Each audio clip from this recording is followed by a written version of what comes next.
ஒரு கனவுகள் சில கனவாகவே இருந்தது நல்லதாக தான் தோணுதுங்கிற மாதிரி. அப்பாடா கரெக்டாக சொல்லிட்டேன். அது மாதிரி இருந்துச்சு. அது கனவாகவே இருக்கிறது நல்லதுங்கிறது மாதிரி தோணுச்சு. ஏன்னா அது ரியலில் அந்த கிடச்சா அதை எப்படி சொல்லுவாங்களே, இட்ஸ் டூ ஹார்ட் டு ஹேண்டில்ங்கிற மாதிரி அது நம்மளால் அது சமாளிப்போவோ அதை வந்து ஒரு ஒரு கட்டத்துக்கு மேலே நகர்த்தவோ அது வந்து என்ன மாதிரி ஒரு தாட் ப்ராசஸ் நமக்கு இருக்குமோங்கிறது கூட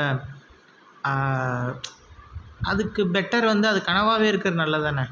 சொல்லுவாங்கள்ல, ஃபாரின் சரக்கு தான் அப்படின்னு சொல்லுவாங்க. பட்டு நினச்சி பாருங்கள், பட் ஃபாரின் சரக்கு நம்ம கையில் வச்சுருந்தோம்னா அது வந்து அது திருடுறதுக்கு வாய்ப்பு இருக்குது. திருடுறது இந்த சென்ஸ் வேறு யாருக்காவது அது ஒரு அது இருந்தால் நம்மளால் தனியாக அதை சேஃப்டியாக நம்ம பார்த்துக்கிறணும்.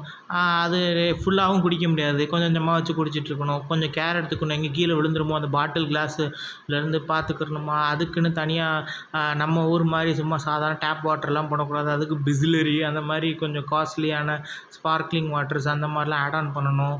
இந்த மாதிரி நிறையா ஒரு ஒரு ஒரு மெயின்டெனன்ஸ் இருக்குது. பட்டு ஃபாரின் சரக்கு என்னதான் இருந்தாலும் அது நம்ம ஊர் ஒரு லோக்கல் இதை வந்து லிக்யூரை விட அது வந்து கொஞ்சம் ஹை கிளாஸாக தான் இருக்குது.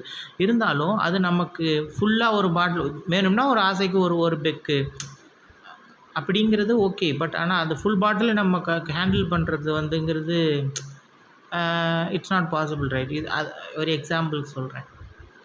சேம் வாழ்க்கையிலையும் சில விஷயங்கள் அந்த மாதிரியோங்கிற மாதிரி சொல்லணும்னு தோணுச்சு, என்னவோ தோணலை எனக்கு.